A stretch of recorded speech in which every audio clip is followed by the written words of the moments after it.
Bonsoir, bon début de semaine à toutes et à tous. Il est tout juste 18h30 sur Al-Oula, c'est l'heure du journal. Voici le sommaire. À Doha, son Altesse royale le prince Moulay Rachid représente Sa Majesté le roi aux travaux du sommet arabo-islamique d'urgence. Un sommet qui se tient sur fond de large condamnation internationale de l'attaque israélienne qui a visé l'État du Qatar. Sa Majesté le roi Amir Mouminin adresse une lettre au Conseil supérieur des Oulémas au sujet de la commémoration de l'anniversaire du 15e siècle de la naissance du prophète Sidna Mohamed. Nous suivrons le texte intégral de la lettre royale dont lecture a été donnée à Rabat par le ministre des Habous et des Affaires islamiques.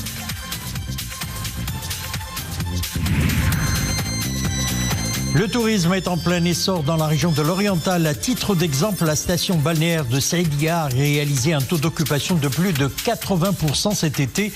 La destination a toujours le vent en poupe et séduit de plus en plus de voyageurs malgré la fin de la saison estivale.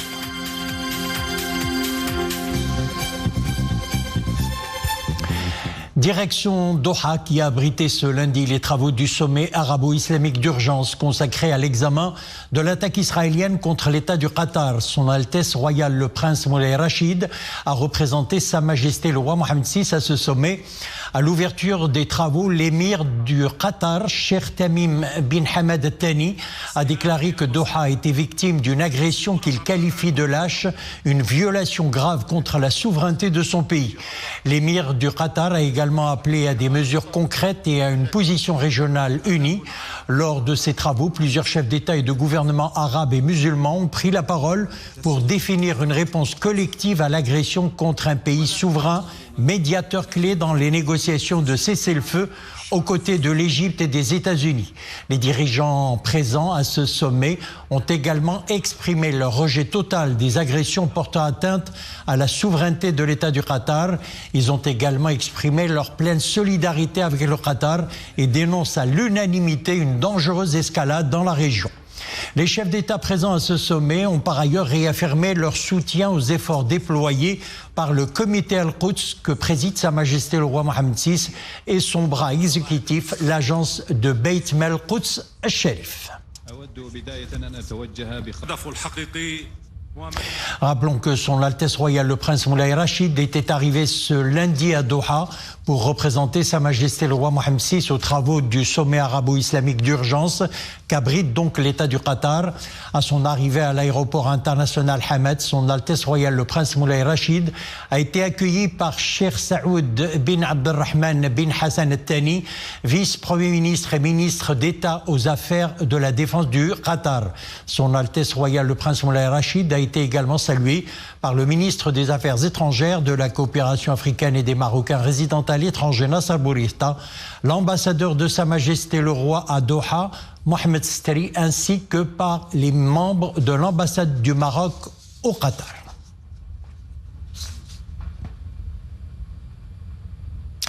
Et à ce propos, écoutez cette déclaration de l'ambassadeur du Maroc en Égypte et représentant permanent auprès de la Ligue arabe, déclaration recueillie par nos envoyés spéciaux au Qatar, Mohamed Reda Al-Abidi et Hamza Sayeh. En exécution des hautes orientations de Sa Majesté le roi Mohamed VI, que Dieu l'assiste, la délégation marocaine joint sa voix à celle des autres délégations arabes et islamiques ici présentes en faveur du soutien à l'État du Qatar frère, suite à l'agression dont il a fait l'objet et qui a visé sa sécurité et sa souveraineté sur ses territoires, tout comme la sécurité de ses citoyens et de tous ceux qui y résident. Le Maroc s'aligne également sur les décisions prises en faveur du Qatar. Cette agression est de nature à saper la stabilité et la sécurité dont jouit la région. Cet acte est susceptible de favoriser une dangereuse escalade de violence. Également à la une de l'actualité, ce lundi, Sa Majesté le roi Mohamed VI, Amir Mouminin, adresse une lettre au Conseil supérieur des Oulémas au sujet de la commémoration de l'anniversaire du 15e siècle de la naissance du prophète Sidna Mohamed, que la prière et la paix soient sur lui. Voici le texte intégral de la lettre royale dont lecture a été donnée par le ministre des Habous et des Affaires islamiques, Ahmed Toufiq Imanabou. Alhamdulillahi Rabbil Alamin. Louange à Dieu, prière et salut sur le prophète, sa famille et ses compagnons. Monsieur le secrétaire général du Conseil supérieur des Oulama, en vertu de notre charge de commandeur des croyants et assumant la responsabilité qui nous échoit par la volonté de Dieu de veiller à la protection du dogme, nous avons le plaisir de vous informer de notre décision de vous adresser la présente lettre. Nous y spécifions ce qu'il incombe aux ulama de notre royaume chérifien de faire pour célébrer comme il se doit l'événement grandiose et solennel que le monde vit cette année. Il s'agit du 1500e anniversaire de la naissance de notre ancêtre, le prophète élu, qui fut envoyé à tous les univers pour y apporter clémence et miséricorde, que les meilleures prières et la paix sublime soient sur lui. À cet égard, votre conseil se doit d'organiser des activités scientifiques et médiatiques qui soient de nature à recueillir notre agrément, ainsi que celui des Marocains qui portent un amour authentique et sincère au prophète. Voici les axes autour desquels nous vous exhortons à articuler vos actions.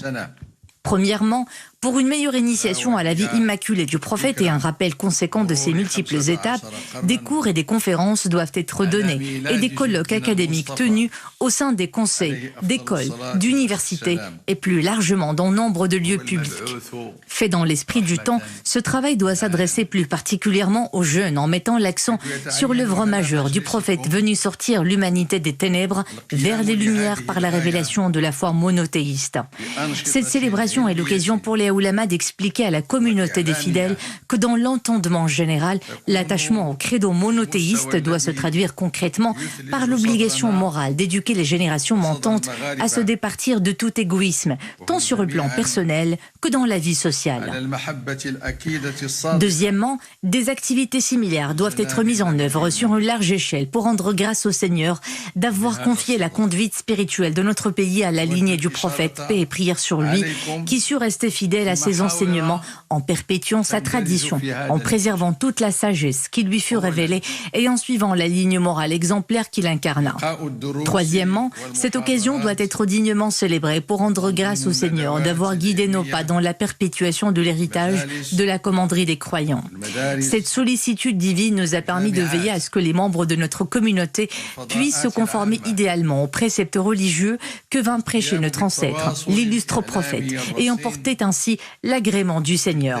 Nous nous y sommes employés, que ce soit par la promotion des pratiques cultuelles ou par l'initiation des croyants, hommes et femmes, aux nobles valeurs morales.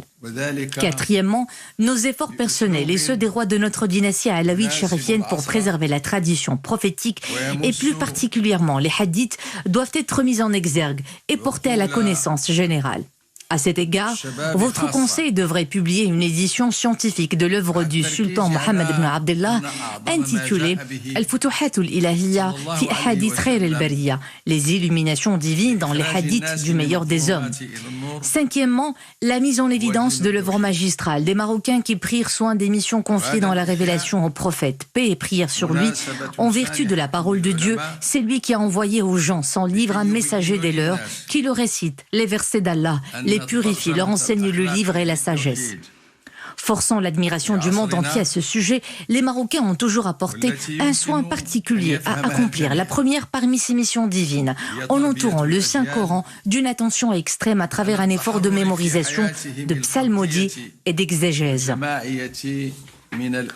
Sixièmement, rappeler l'intérêt remarquablement attaché par les Marocains à la deuxième mission dont s'acquittait le grand prophète par la poursuite de la purification des âmes.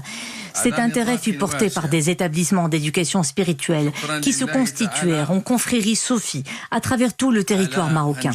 Comme on le sait, la quintessence de cette éducation réside dans l'amour du prophète, finalité ultime vers laquelle convergent toutes les filiations spirituelles dont se réclament ces confréries, dans leur quête de la proximité du Seigneur et la perpétuation de l'exemple du prophète, paix et salut soit sur lui dans sa soumission totale à Dieu. Septièmement, porter à la connaissance générale, que ce soit dans les cénacles privés ou dans les assemblées publiques, la maîtrise affichée par les Marocains dans l'art d'élaborer les premiers recueils de louanges dédiés au prophète en toute déférence pour sa glorieuse personne. Ces récits visent à exalter la prime nature et à nourrir l'âme en s'inspirant de la spiritualité du prophète à travers l'art de sama', déclamation des chants religieux. Huitièmement, mettre en évidence un domaine où les Marocains se sont illustrés, à savoir la formulation de prières dédiées au prophète, paix et salut soit sur lui. Il s'agit entre autres de l'ouvrage d'Akhirat el-Muhtaj, viatique de l'indigent, du Cheikh Ma'at Sharqawi, et avant lui, celui du imam Jazouli, Dalaïl Khayrat, les guides vers les voies du bien. Ces prières, les Marocains surent les brandir dans leur lutte sacrée pour libérer les territoires occupés au cours du XVe siècle grégorien. D'ailleurs, dans l'adversité, les Marocains manifestaient toujours leur attachement indéfectible au prophète, paix et salut soit sur lui.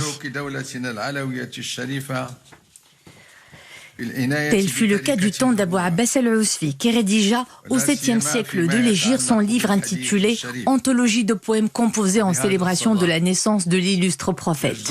Neuvièmement, dans le cadre d'une démarche scientifique appropriée, votre conseil doit assurer la bonne préparation d'une édition critique du livre de Qadi Ayyad, traité sur les vertus curatives de la connaissance des droits du prophète. Cette biographie du prophète a forgé la réputation du Maroc en la matière, dont le monde, bien avant l'ouvrage, les guide vers les voies du bien. Dixièmement, inviter le public, notamment en ce glorieux anniversaire, à multiplier les prières sur le prophète, paix et salut soit sur lui. Conformément à la parole divine, en effet, Dieu et ses anges bénissent le prophète. Ô vous qui avez cru, bénissez-le et accordez-lui la paix. Les conseils des oulémas doivent également tenir de grandes assemblées où sont élevées des prières en hommage au prophète et auxquelles assistent les préposés religieux, la communauté des invocateurs de Dieu et l'ensemble des fidèles. Lors de ces assemblées, l'assistance doit s'adresser au Seigneur pour le prier de perpétuer sa sécurité et ses bienfaits sur notre pays et pour qu'il nous accorde personnellement ainsi qu'à notre famille pleine santé et qu'il nous gratifie d'une heureuse issue. Par ailleurs, nous vous exhortons à faire en sorte que nos sujets résidant à l'étranger soient associés à ces célébrations et à la programmation y afférente par le truchement du Conseil européen des oulémas marocains et des autres institutions. Il doit en être de même pour nos frères issus des pays africains qui doivent être conviés à ces assemblées, notamment via la fondation Mohamed VI des oulémas africains. En conclusion, nous prions le Très-Haut et le Tout-Puissant de fortifier en nous et à tout jamais l'amour que nous portons au prophète, à sa famille et à ses illustres compagnons. Dieu est l'audient et celui qui exauce les vœux. Wassalamu alaykum wa rahmatullahi wa barakatuh. وحرر بالقصر الملكي بالرباط في يوم الأربعاء 17 من ربيع الأول عام 1447 الموافق للعاشر من شتنبر سنة 2025 محمد السادس أمير المؤمنين ملك المغرب الله يبارك مسيدي. En exécution des hautes instructions royales, la Direction générale de la sécurité des systèmes d'information relevant de l'administration de la Défense nationale organise à partir d'aujourd'hui, et ce jusqu'à vendredi à Rabat, la semaine régionale de la cybersécurité, Regional Cyber Week, en partenariat avec le Centre régional arabe de cybersécurité. Cette rencontre met en exergue le lien étroit et indissociable entre cybersécurité et développement économique. L'événement rassemble des décideurs, des experts et des professionnels de la cybersécurité autour d'un programme riche et diversifié. Écoutez à ce propos la ministre déléguée chargée de la transition numérique et de la réforme de l'administration. On est sorti du numérique classique, du logiciel, vers un numérique qui se déploie sur des infrastructures larges, qui s'appuie sur le cloud, on n'est plus dans le numérique sur sa petite machine dans son bureau. Aujourd'hui, nous sommes sur un numérique qui est beaucoup plus vaste, qui apporte beaucoup de nouvelles contraintes. Par exemple, la cybersécurité aujourd'hui est boostée par l'intelligence artificielle. D'un côté, on veut qu'il y ait de l'intelligence artificielle parce que ça permet d'augmenter les services, de rendre l'administration beaucoup plus intéressante pour le citoyen. Mais en même temps, ça crée aussi des vulnérabilités qu'il faut prendre en charge dans le cadre de la lutte contre la cybercriminalité. Tourisme, un vent de dynamisme souffle sur la région de l'Oriental. La destination est aujourd'hui en pleine croissance. À titre d'exemple, la station balnéaire de Saïdia qui a réalisé un taux d'occupation de plus de 80% cet été. La région s'impose également comme une destination de choix durant ce mois de septembre. Reportage Rachid Latabi et Mergaouet. Avec ses structures hôtelières aux allures de village de vacances et ses longues plages de sable fin, la perle bleue du Maroc n'en finit pas d'attirer les touristes du monde entier. Des vacanciers à contre-courant qui privilégient des séjours hors saison, au calme, all inclusif et à des prix souvent très compétitifs. Nous aimons prendre nos vacances en septembre car il y a beaucoup moins de monde comparé au plein été. D'ailleurs, les hôtels sont bien plus agréables à ce moment de l'année et les offres touristiques sont très intéressantes.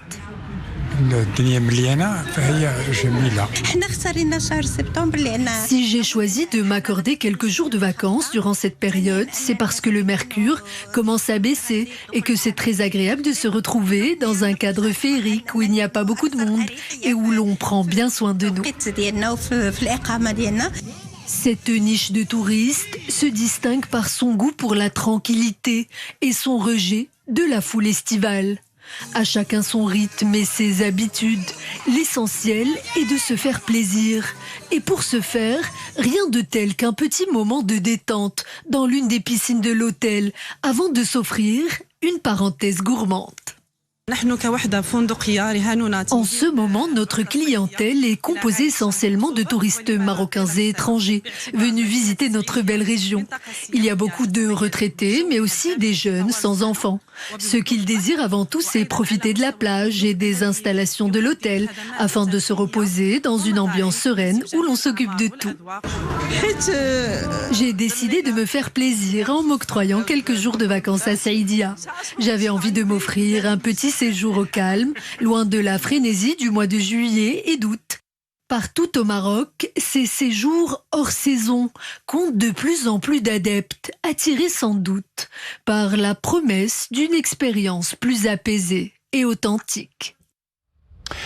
Mondiaux d'athlétisme de Tokyo, contre tout pronostic, le double champion olympique et mondial du 3000 mètres steeple, Soufiane El Bakkali, n'a pas réussi à conserver son titre glané à Budapest en 2023 et s'est contenté de l'argent à ces mondiaux où le néo-zélandais Jordi Beamish a créé une grande surprise en remportant la médaille d'or de la distance. El Bakkali, maître incontesté du 3000 mètres steeple, a bien géré la course avant de s'effondrer dans les derniers mètres face à son rival néo-zélandais éliminé, rappelons-le, en série au JO de l'été dernier.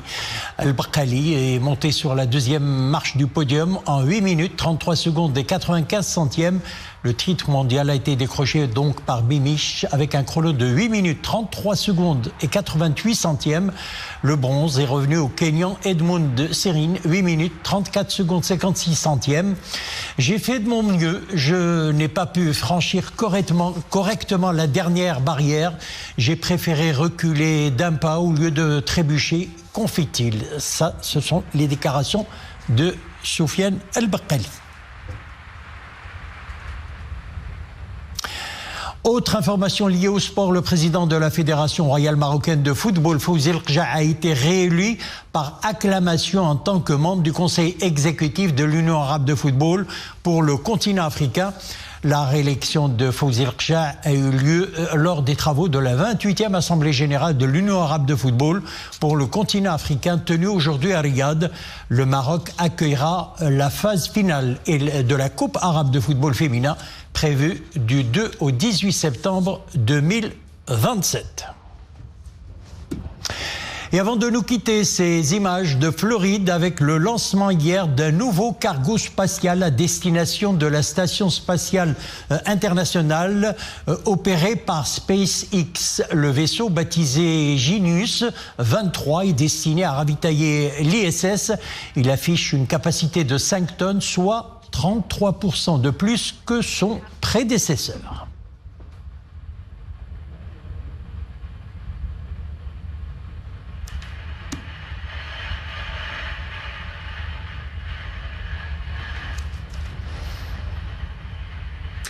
We are currently throttling down to prepare for max Q, which is the point in the mission profile where the vehicle experience... Voilà, retour sur Terre, c'est la fin de notre édition. Merci de l'avoir suivi, excellente soirée et à demain 18h30.